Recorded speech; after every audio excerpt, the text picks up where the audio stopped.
Hello everyone. Well, I was thinking I'd kind of make some big fanfare, fancy editing type deal out of this video like I did with my 400 subscriber special. However, I figured I just needed to film it, and I don't think I have the time to stitch together a massive and complicated video as much as I'd like to. I'd just like to get this out there because it's a very significant purchase that's happened, and I'm quite proud of it. I want to show you around. So this is my 1999 Subaru Legacy Brighton SE station wagon. It occurs to me that I haven't made a video of any of my cars since I was driving a Volvo 760 turbo wagon back in 2009. And it's because ever since I got rid of that Volvo, and that in itself is a long story, I really haven't been driving anything special. I got into Subarus and I have an ownership history, mostly Outback station wagons. They were all kind of subpar or crap in some way. Either they were rusty or they didn't have the right transmission in them or the right engine, or, I was just kind of driving Subaru after Subaru. I'd catch a good deal when it found me and switch up cars for a bit. All the while I was kind of searching for one car in particular, and that was this one. That was a late 90s second gen Subaru Legacy Wagon with the 2.2 liter manual transmission in white. And this was an exceptionally hard to find car. So they didn't make that many of them in white back in the late 90s because white wasn't a very popular color back then. Go figure, it's my favorite color of car. But now white is really desirable. In fact, it's the most popular color of car. So everyone wants a white Subaru just because of how clean they look. And the other thing was trying to find a Subaru that was actually for sale that wasn't miled out or rusty, one of the two. That was also really difficult. So I went back and forth, and at the end of the day I just decided to accept no substitutes, that this is going to be the car I was going after, and I'd just wait until I found one and just absolutely pounce when I did. And this one came up. It's very low mileage and rust free, and the only modifications that have been done to it are the mud flaps and window tint. Beyond that, it's completely stock.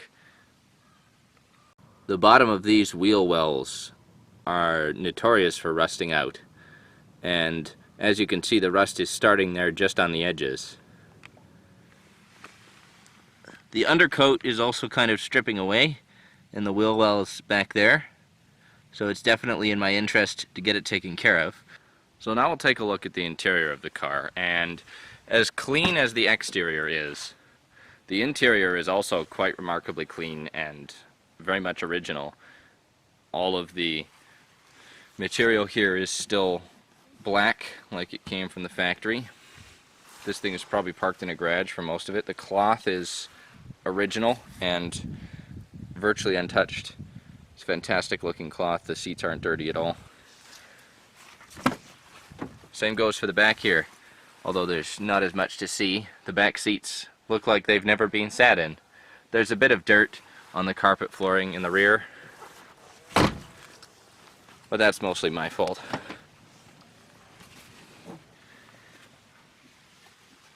It even comes with the original cargo cover, which works perfectly, almost like it had never been used. Before I got this car, that back carpet was completely clean, as if the only thing this car ever hauled was groceries. I bought it from the third owner. It was kind of his daily driver. He had a track car. So as you can see through the turned steering wheel there, we've got 132,000 kilometers on this car. The whole interior is completely original, right down to the original tape cassette stereo, which is actually getting ripped out tomorrow, so I wanted to make this video before I did that. But it's in wonderful condition. Some things that were unique to the Brighton SE trim level, which was only available in '99 in Canada: power windows, power locks, and the tachometer, which the regular Brighton didn't have. There's the stick shift. Going from a '99 Impreza to a '99 Legacy, There's a definite lack of storage space between the two cars, although the glove console is a bit bigger. I have to pretty much stuff everything in the glove compartment and make do. The headliner is also in remarkably good shape. I don't think anything's ever touched it. It's incredible. So, of course, I think it goes without saying, I'll dig my keys out and start this thing up for you guys. It's going to be a little difficult to do since I need to sneak around there with my left hand, operating the camera with my right. Yes, we're in neutral.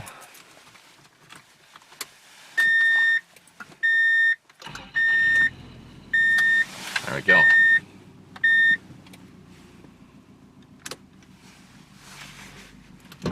And now we'll pop the hood.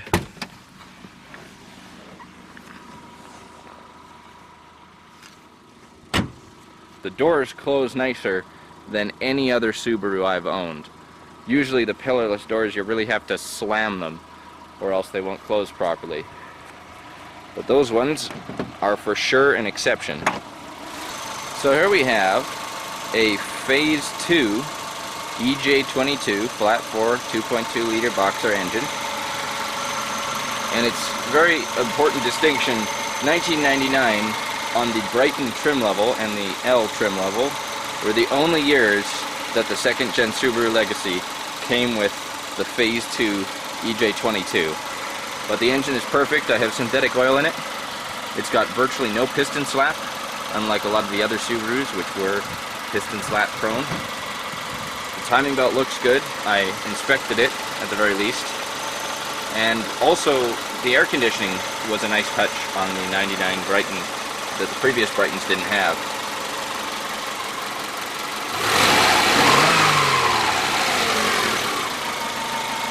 I really like the boxer sound. There's really nothing like a boxer when it's idling. Looks like a pretty new battery on it too, although I haven't checked the year that this battery was manufactured. So no complaints, definitely a good running engine. So now I got to talk mods for this car. Now that I finally have the Subaru that I'm going to keep for a long time, it's totally worth doing the extra work, spending the extra money, and putting some mods on this car to make it drive better for my own enjoyment. Starting with the stereo that I'm upgrading, I've got some Pioneer gear, some Polk Audio speakers that are going in just the front for audio enjoyment's sake. My next upgrade will be replacing the blue mud flaps with red ones because one of my blue mud flaps, one of the ones on the rear, sheared off. The front bumper is in bad shape and the stock headlights on all of these second gen Legacies are crappy, to say the least. So my plan is to find the nose cut from a Japanese 1990s Legacy Wagon. I can take the headlights, which are projector housings with separate high beams. That'll improve things. The bumper will actually come with fog lights, 2 sets of fog lights as a matter of fact. I'll get the Japanese trademark Legacy grille, which had a different emblem on it. It's a bit more ornate. And I'll get the hood with the scoop in it that does nothing, but looks cool. So that's a plan that I have. Just whenever a front nose cut off of one of these Japanese Legacies shows up, I'll buy it. I'll swap the parts over. I got a set of rims that were from another Subaru I was driving. They have the same bolt pattern, the same overall diameter, and so I'll just slap those on here come this summer. In the meantime, it's got 14-inch Steelies with Champiro Ice Pro winter tires on it that are virtually brand new.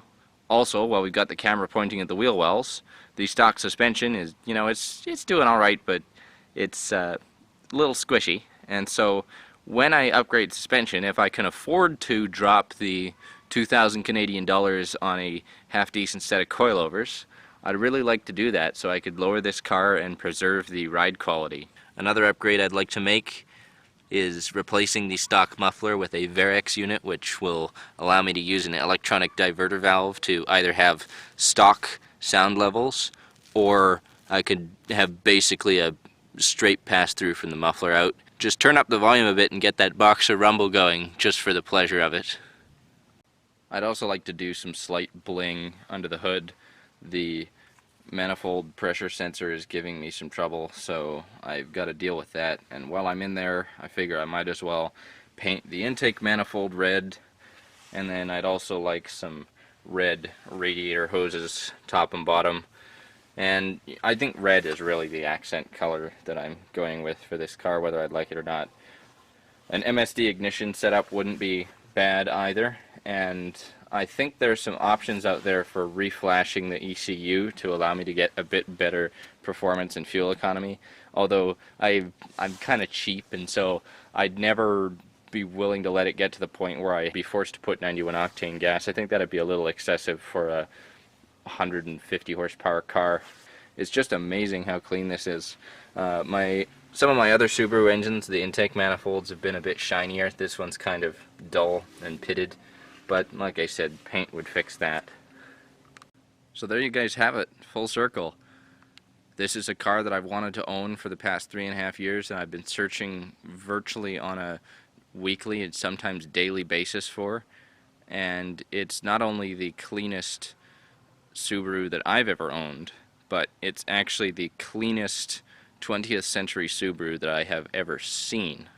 So it's a real privilege to own and drive that car, and after buying and being unhappy in some way or another with 5 or 6 crappy Subarus, it's been so many that I can't even remember, I finally feel like this is the payoff, that it all came down to this in the end, and I couldn't be more happy. I was happy to share it with you. Hope you enjoyed the video. Like, comment, subscribe. I like this car, and so you guys will definitely be seeing more of it. I have no shame about it, and I'd very much like to make more videos of it in the future, especially if I'm modifying it.